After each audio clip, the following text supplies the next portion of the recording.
Okay,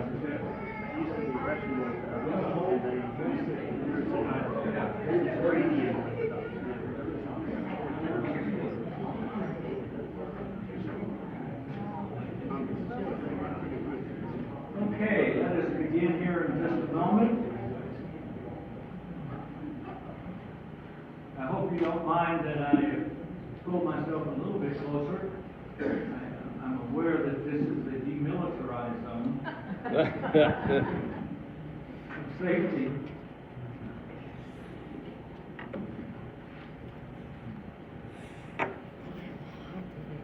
So let us begin to encounter, and what I'm really wanting to do is,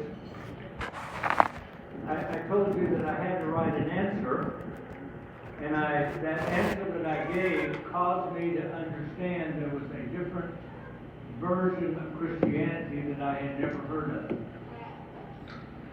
And I want to lay the background for that because it's also been my experience, at least in Oklahoma City, because most of the people in our church that are cradled, and my children are now cradled, by the way, so everything they know about the Bible they got across the street at the Baptist church in the Orthodox, in the Bible study fellowship classes. The first time I was asked by Father Constantine to come on Wednesday mornings and talk to a group of the retirees, and we were to talk about the Gospel of Matthew. I was so afraid that anything out of my Protestant life would piggyback itself in, and I really fought against that, trying to empty myself of everything I thought I knew, that I got that volume out of the Church Fathers on Chrysostom, St. Chrysostom, his commentary on the book of Matthew. And I would go study that and read that on what he said in chapter 1, about chapter 1 of Matthew. I didn't come and teach Chrysostom, but I taught myself, and then from that we just teach them. And they almost crucified me. They were quoting to me every Protestant understanding of the virgin birth that there was, and that Mary was not ever virgin, and that she gave birth to all these little children.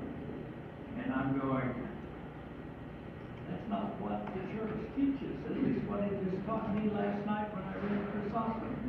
So, I'm sure that's not true among us. Oh, yes, it is. But I'm going to at least tell you the journey I took, so why you know where I'm coming from. There is a difference between us and them, east and west, and let me just kind of illustrate that. And by the way, I'm not a hired gun. I'm not here shooting down any Protestants or Catholics. All I'm doing is saying there's a difference between X and non-X. All I'm trying to suggest. I pulled this too far forward, didn't I? No, you're okay. See, I'm already retreating.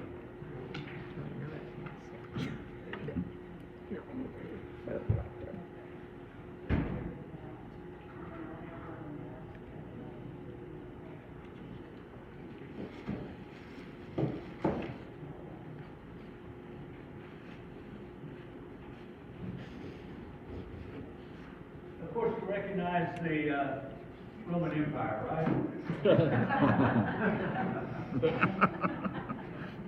Christianity is going to spread outward from Jerusalem, across the Roman Empire, through the major metropolitan cities, which is going to be, of course, Rome, Antioch, Jerusalem, the mother church, and we're going to have Alexandria. And after 325 with Constantine, we're now going to have Constantinople. These will be the 5 major centers of Christianity, as Christianity is going to spread across the Roman Empire. And as it does spread across the Roman Empire, we developed a system of bishops that are going to help oversee Christianity inside a geographical area. The bishops are similar to being a governor. They administer a region. All bishops were equal. One bishop couldn't tell a bishop in a different area what to do, etc., etc., etc. And no bishop has the freedom to change the doctrine and the worship of the church. And so you had a system of bishops, all of them being equal. You know all of this. I'm just reminding us what we know that is going to be there. And so there's no earthly head of the church. Christ is the head of the church, and this is how it was functioning inside of the Roman Empire. Well, every time you would have the clergy or the bishop of a particular area that needed to discuss a common administrative issue. Someone that's a member of this parish is moving to the other town, the other city. How do we transfer membership? Do we transfer membership? This is a mechanical, administrative issue that begins to come into play. Well, they had a problem. When you've got a group of bishops together, since they're all equal, who gets to be the presider? Someone needs to be the one that bangs the gavel, calls us to order, helps run the meeting, and if the decision needs to be made, calls for that decision, oversees the discussion, and then the results of that. They decided that they would use the principle that the bishop of the largest city present was automatically the first among equals. Whoever that happened to be. This time it could be this one. Next time it might be someone else. You know, we do the same thing today. I do not know the cities of West Virginia. So I don't know how to give this illustration. In Oklahoma, if all the Lions clubs of Oklahoma are going to get together, the president of the Oklahoma City Lions Club or the Tulsa Lions Club carries more prestige than the president of the Lions Club of Tulsa, Oklahoma. It doesn't mean that the president of the Oklahoma City Club is a better person at all. It just means he carries the prestige of representing the largest chapter that is there. We still have that kind of thing at work, and that's the way it was with our bishops. They're all equal. And then something else also began to happen, and that is this area spoke Latin. This area spoke Greek.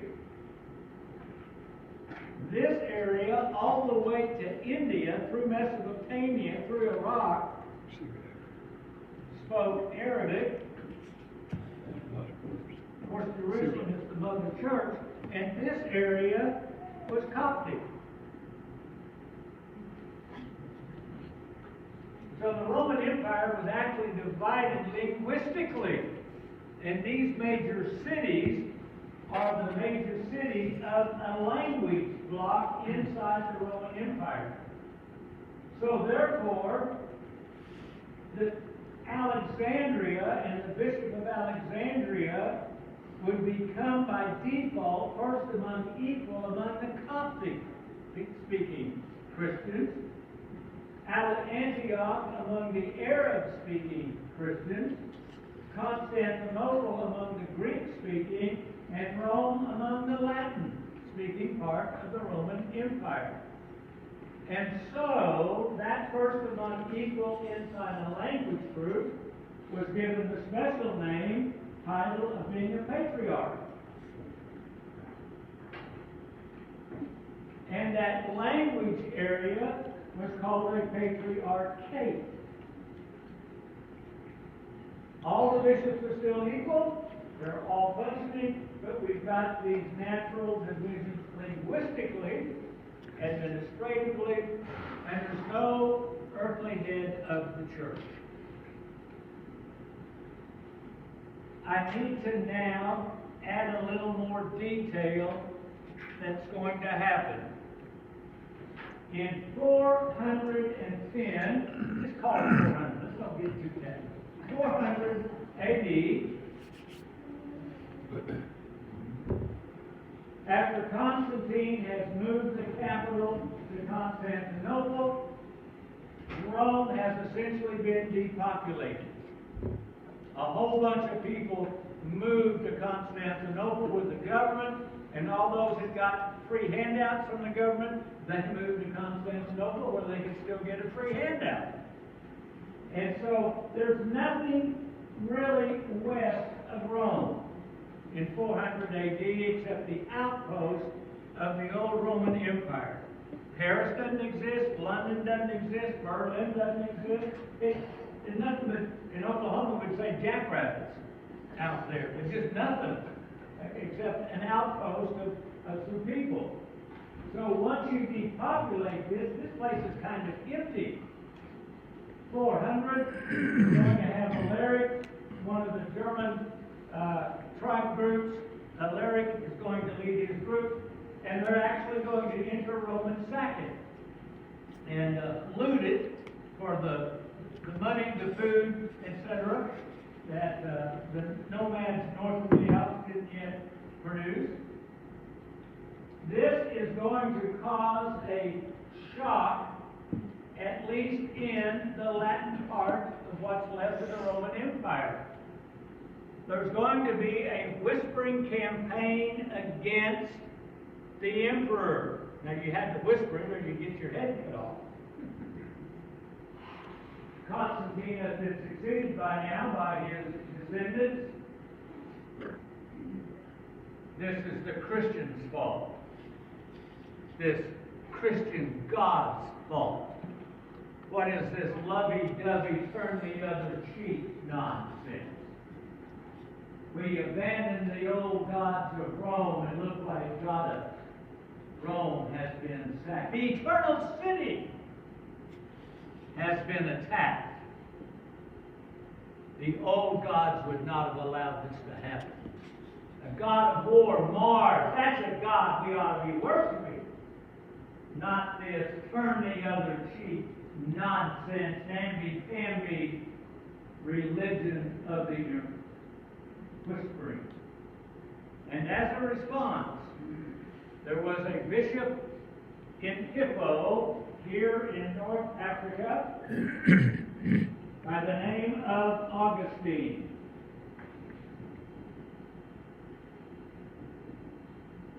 Augustine will write a defense of Christianity. The book he will write, plus the Christian Bible, will become the foundation of Western culture, particularly medieval culture,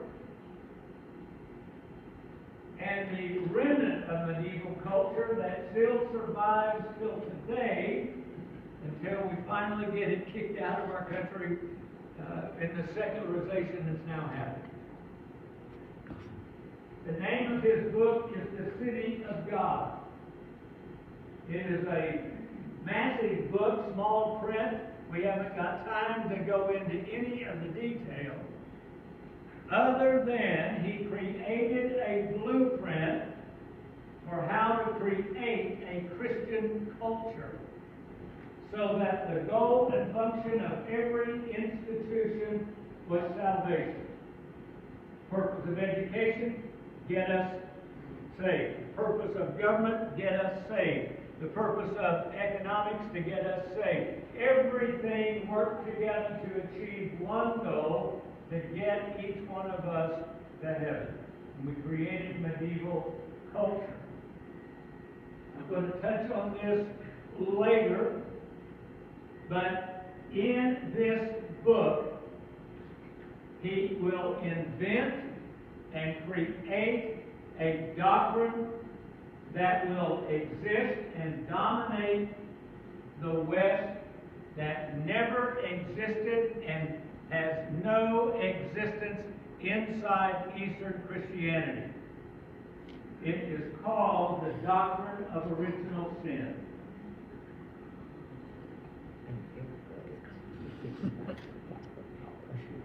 Original sin.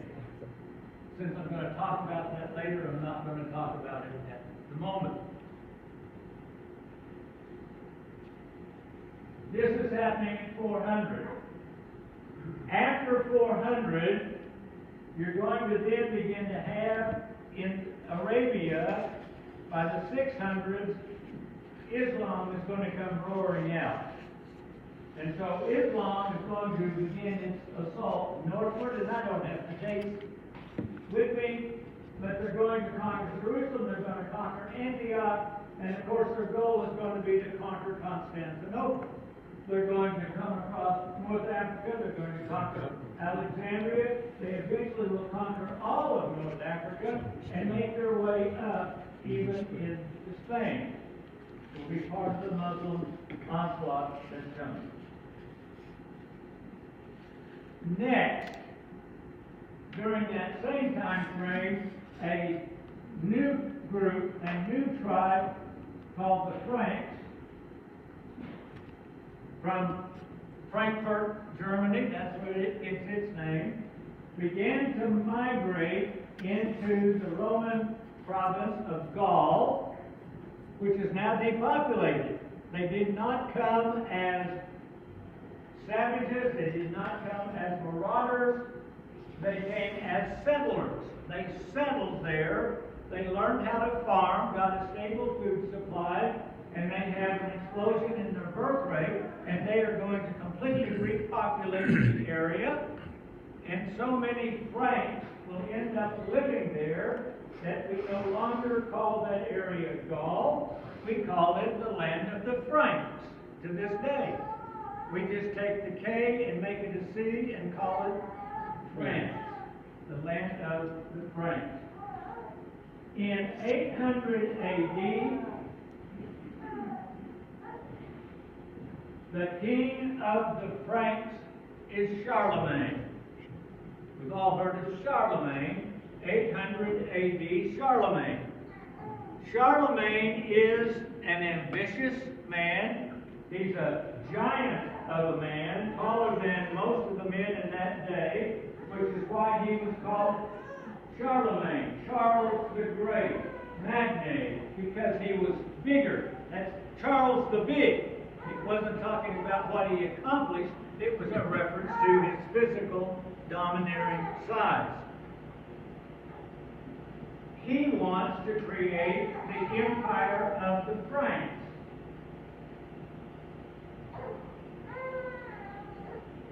His empire of the Franks represents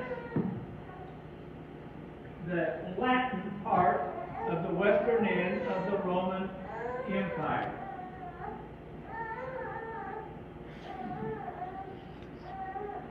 He can create his empire, but he has a problem. And the problem is that when the church here prays its prayer and says its creed, it's saying the creed of the larger empire.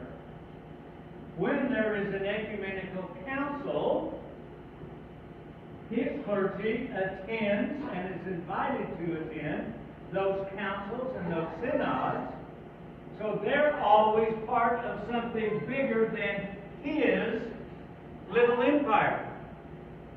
They then become a reminder there's something bigger than their kingdom.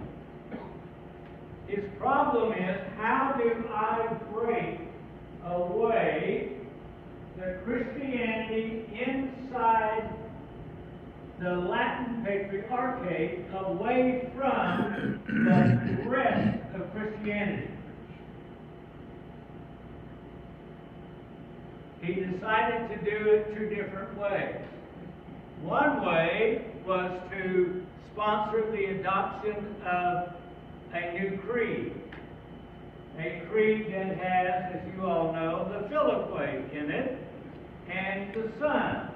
The Spirit proceeds from the Father, Philippic, the Father and the Son, than we just say from the Father. Change the creed. And throughout the western end, the new creed will begin to spread. And the new creed will be used in every parish in the Latin Patriarchate except by the Pope at the Vatican. The only place the new creed was not said would have been at St. Peter's in Rome. Secondly, he needs the authority of the Pope to endorse the kingdom. He will send a letter to the Pope and tell the Pope that it has come to his attention that the Pope is guilty of some extremely serious charges. The charges against the papacy are so severe that he believes in order for the peace of the area, he needs to investigate these charges. Therefore, he has two options he is considering. One is, will invite you to come to Aachen, where my headquarters is, here in Belgium. Come to Aachen this December, where you will be put on trial and I will be your judge. Or, on second thought, it's awfully cold in Aachen in December with the wind coming off the North Sea area. Instead of that, I could visit you in Rome. It's probably a little warmer in the Mediterranean in December in Rome than it is here in Belgium or in Western Germany. I could come there. In fact, I could come and be there at Christmas time. And wouldn't it be wonderful if at midnight at St. Peter's you would stop the Mass, the Christmas Mass, and out of nowhere produce a crown and place it on my head and suddenly proclaim me to be the Emperor of the Holy Roman Empire. What do you think? Well, now the Pope's in a pickle. Do I want to go to Aachen and be put on trial? Or would I like to entertain Charlemagne here in Rome? Let's see. Go on trial or entertain? Oh, when are you coming, Your Highness?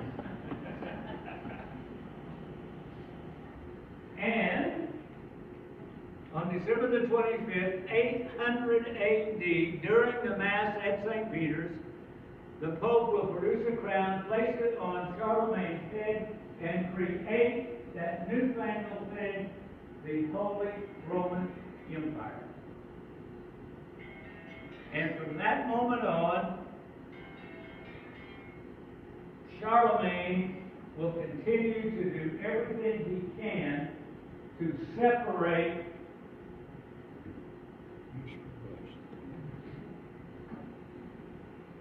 his empire and Christianity within his empire. That help? How's that? Is that better? Have I locked you over here? Okay. In case I get junk calls from something. There will be the Seventh Ecumenical Council that will be held, that we are going to be celebrating this very weekend, correct?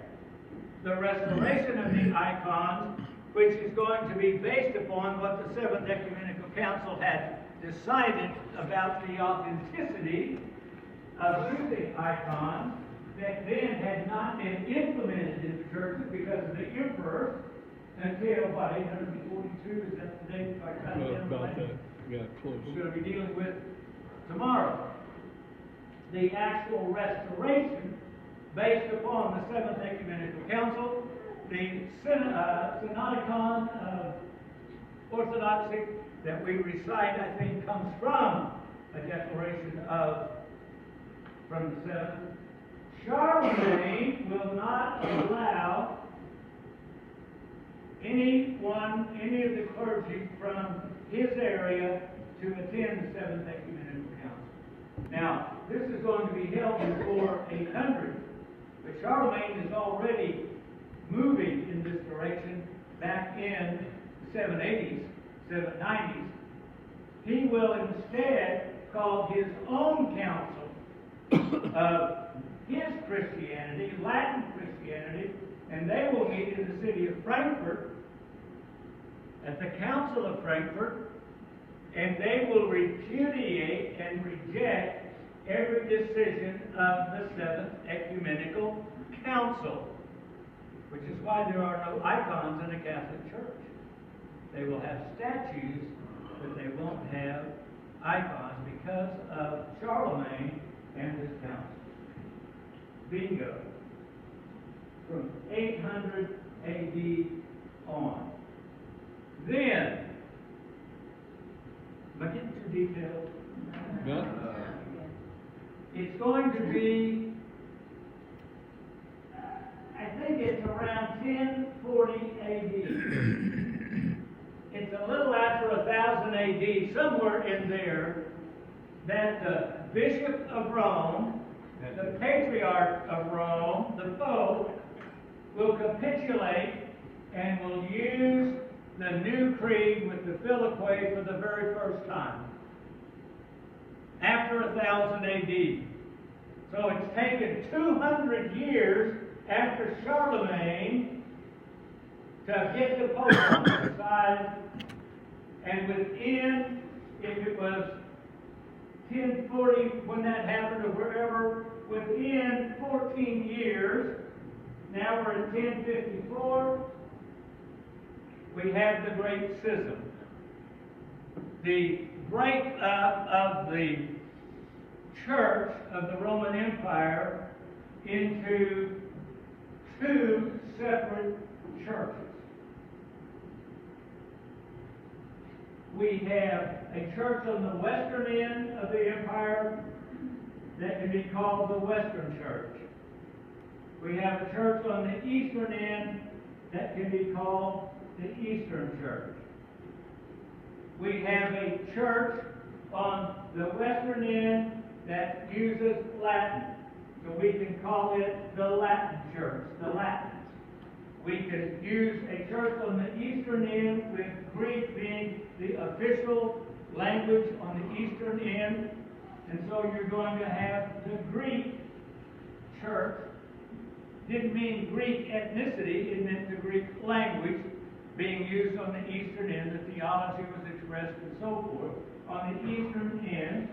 And back under Charlemagne, he made a decision. Instead of being Franks, we're going to claim Roman as our name. We will be the Romans, the inheritors of the Romans, the extension of the Romer. And so this begins to be known as the Roman Church. And he will take the name, or by 1054 they take the name Catholic. So they become the Roman Catholics, Rome being the chief city of the Holy Roman Empire. He didn't call it the Holy Frankish Empire. He called it the Holy Roman Empire. The eastern end, we had never had a name. We didn't need a name. There was just the church, just Christianity. The word Orthodox is part of the language of the church. The language Catholic and Catholicity is also part of the normal language of the church. I'm not going to go down that road right now. I think when I speak tomorrow night, I will touch on the difference of understanding Catholicity between us and the Catholics, East and West.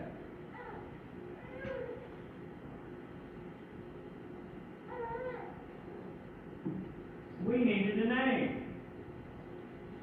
We chose the name Orthodox. Now, you can read a lot of all of that. In reality, the word Orthodox means we're the right ones. Right believer. I mean that kind of. Right believer.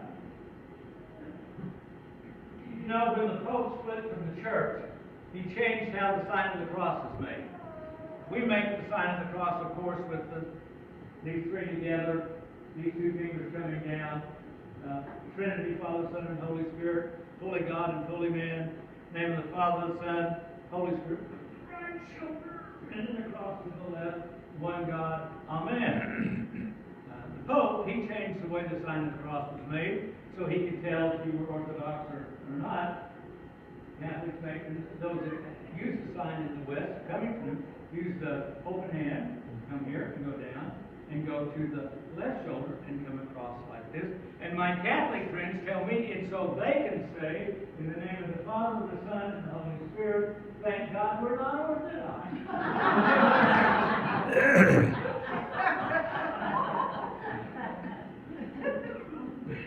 If we're out on the golf course and you saw me swing, you would say, that's certainly an unorthodox golf swing you have there.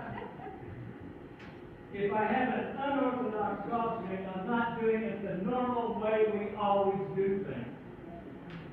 Orthodox just means the normal way we've always done things. So the normal Christianity that we've always had is over here. Orthodox.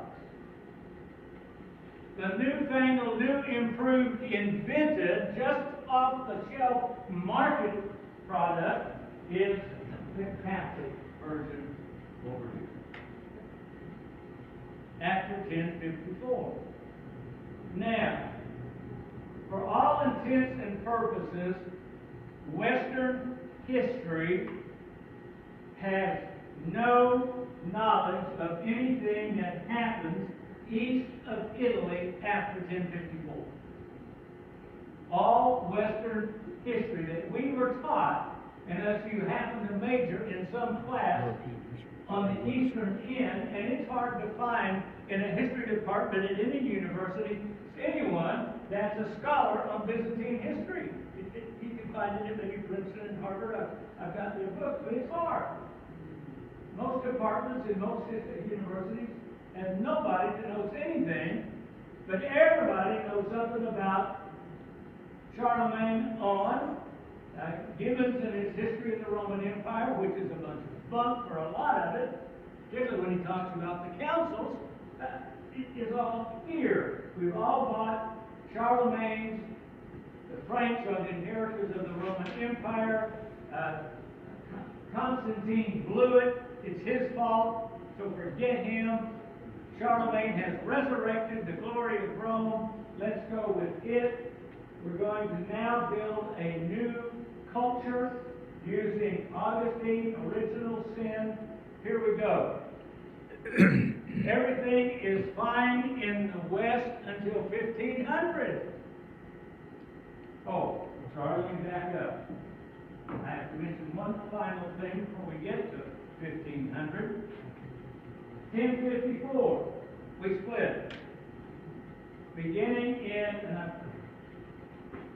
I'm lost. I can't even look at the board and know where we are. Sorry about that. I usually have different colored markers so we can kind of use 1100 to 1300 AD. Within 50 years of the split, you will have the Crusades begin. You will have the Crusades begin, which is from the East point of view, the Christian West attacking the Christian East. The Christian West attacking the Christian East. It's billed as liberating the Holy Land sites from the Muslims. But when on the First Crusade, the Crusaders came, we're just barely one notch above being barbarians. I don't care what our movies say of how glorious the Middle Ages was. We're barely one step above barbarians. And we showed our barbarism when we attacked Jerusalem and slaughtered people that surrendered whether they were combatants or not, civilians or not, Christian or Muslims or not, we slaughtered them so that the Crusaders' own accounts talk about the streets running with blood. After the First Crusade, the Christians of the East fought side by side with the Muslims of the East against the Crusaders. When the Crusaders liberated a city or an area, they didn't give Antioch back to the Orthodox. They made it a Latin province. They created a Latin Roman Catholic Church that now collected taxes and tithes that went to Rome. It became a Latin territory. They didn't liberate it for Eastern Christianity to be saved. Many of our college textbooks omitted entirely in the humanities classes any mention of the Crusades. A few that still mentioned it, and since bin Laden called America's current war in the Middle East a new crusade, they had to put it back in because our college students have never heard the word crusade. They didn't know what bin Laden was talking about. And so it may be creeping back in now, but I remember looking at one of the textbooks, standard textbooks being used in the humanities department, that said, after one paragraph only on the Crusades, nothing of any consequence happened after the Third Crusade, and went to a new topic. Since nothing of any consequence happened after the third one, let's talk about the fourth one. 1204. 1204, billed as the Fourth Crusade. We're going to set sail from Venice. Thank you for the marker. Venice, and we're going to go. The goal is to attack the Islamic Navy that is spending the winter in Alexandria. So we get a crusade up, we're on the ships, and halfway there, we decide there's no money in it. There's no future in it. We will do a 90-degree left turn. We will go to Constantinople. There's not a Muslim army within 100 miles. 1204, we will attack Constantinople. We will enter the city. We will sack the city, defeat the city, and literally rape the city.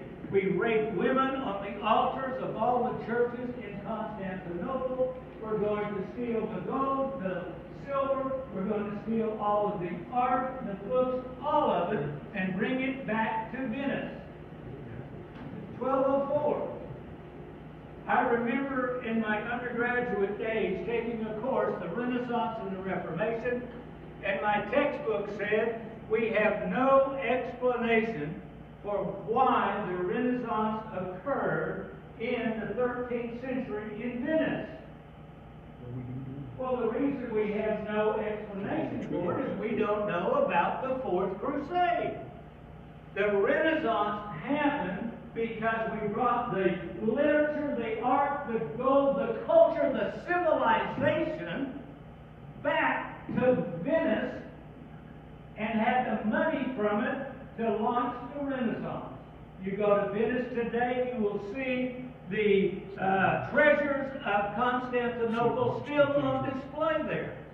You can ask a guide about the Fourth Crusade and they will not know what you're talking about. But Venice houses, some of the stuff now may be replicas because of the weather, and they've now got it in a museum, but Venice houses the loot and the treasures from Constantinople. Now, if that's just dead, dry history, and you're saying, well, get over it, 2003, your lifetime, this did not make the national news in America. But in your lifetime, 2003, Pope John Paul II will give an official apology to the Patriarch of Constantinople for the Fourth Crusade. Will officially apologize, 2003. And on April the 15th, the anniversary of the attack, 2004, the 800th anniversary of that attack, the Patriarch of Constantinople will officially accept the apology. 800 years later, officially accepts the apology with one request. As a gesture of friendship and forgiveness, would it be possible to return to us 2 of our coffins with their relics? You see, the Crusaders not only stole the gold, the silver, the art, the loot, raped everybody, they also raided the cemeteries and dug up the saints and brought them back to the west so they could build a cathedral and put them in it. But they brought back too many, and they had 2 left over. I guess they're just in the basement of the Vatican gathering dust in the corner. I don't know. The coffin of St. John Chrysostom. You've heard of him. St. Gregory the theologian. You've heard of him. And the Pope agreed. Yes, we will return those to you in Constantinople. And the plans were in place. That was in April. The plans were in place for that November, on the feast day of St. Andrew, who is the patron saint of Constantinople, which fell that year on Friday after the American Thanksgiving. So it's the last Friday in Thanksgiving that year. That the Patriarch would fly to Rome, participate in a ceremony where they could be received, and then the Pope would also then fly to Constantinople and participate in a ceremony where they would be then received and reinterred in Constantinople. Pope John Paul II is ill when all this is happening. He was going to die in the spring before that November could take place. Be a year later, 2005. He will die. The new Pope will be elected. 16th, one is the second Pope now. Benedict the 16th, I think. He will participate. The Patriarch of Constantinople comes and gets the coffins, and they go. And then he goes to Constantinople, and the ceremony is done. And so it was the successor that participated in it, not Pope John. All that in your lifetime and my lifetime, recent in our memory, is taking place. Okay, 1054, the 1204, Fourth Crusade, 1500. I'm hurrying. 1500. The Renaissance is in full swing in Italy. Among the books that have been brought back is Aristotle, the Greek philosopher Aristotle.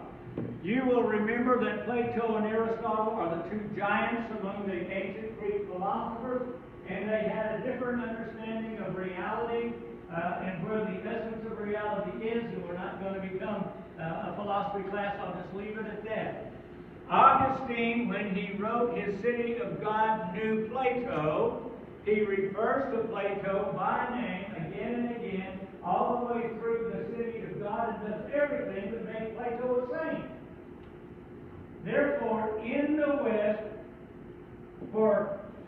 since 400 A.D., the only Greek philosopher known has been Plato, and Augustine wedded Greek philosophy and Christian theology together to create Western culture.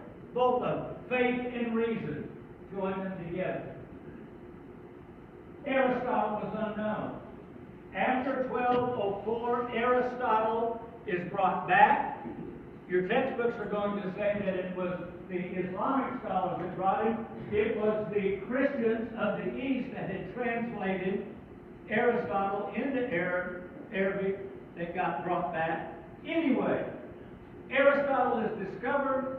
The Catholic Church is going to rethink its theology according to Aristotle, under a guy named Thomas Aquinas. Oh, too much.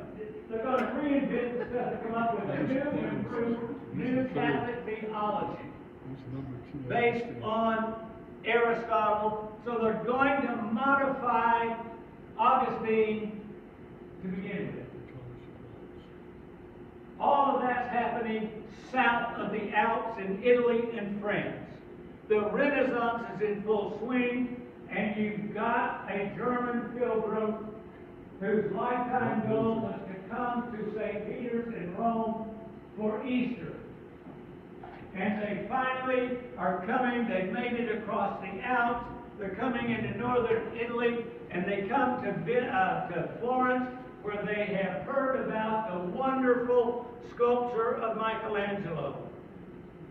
They make their way into the academy where it's housed. They go down that hallway that's got the massive blocks of stone, the captives where they're still partly uncarved. You've seen it there in Florence. Make their way into the center of the rotunda. There up in the center they can see you've got the light coming in, and you've got this base that's 6 feet or so off the ground, and then you've got this massive 20-foot, 28-foot tall statue of David after he has defeated Goliath. And here comes that conservative German Christian pilgrim making their way into the rotunda and standing there and looking up at the glorious David. Ah! He's naked! He's not only naked, he's gigantically naked. What has happened to my church? What has happened to my faith? So staggered, the German pilgrim leaves as quickly as possible out of Florence, goes on south, and finally makes it to Rome, goes to St. Peter's, goes into the Sistine Chapel to see the creation of Adam. Oh my God! Tell me it's not so! Naked people on the ceiling! Adam is naked! It's pre-fall. Wow! They go home.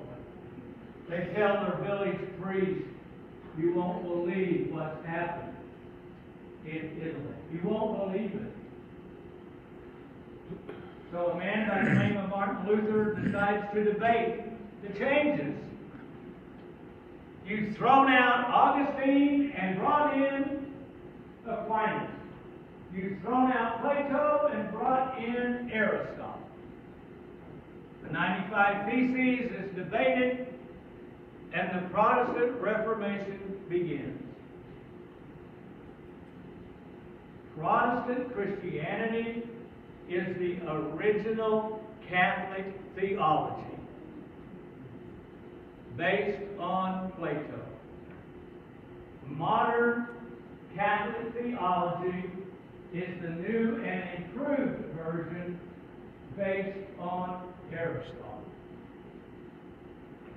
Therefore, Western Christianity, whether it's Catholic or Protestant, is two sides of the same coin. Two sides of the same coin. Both of them kept Augustine's original sin. Augustine's original sin. Okay, what in the world does that mean?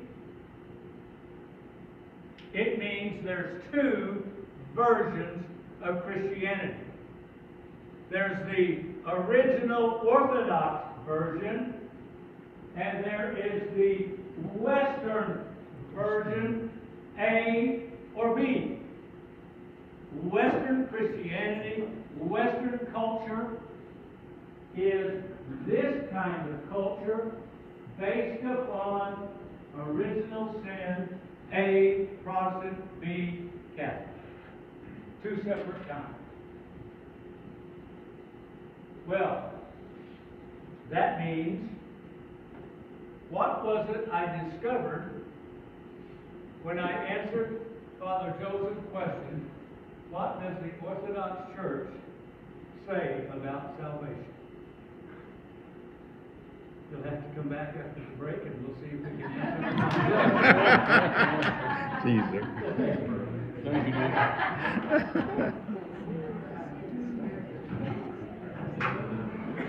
That's He's, good. yeah, he's considered a saint.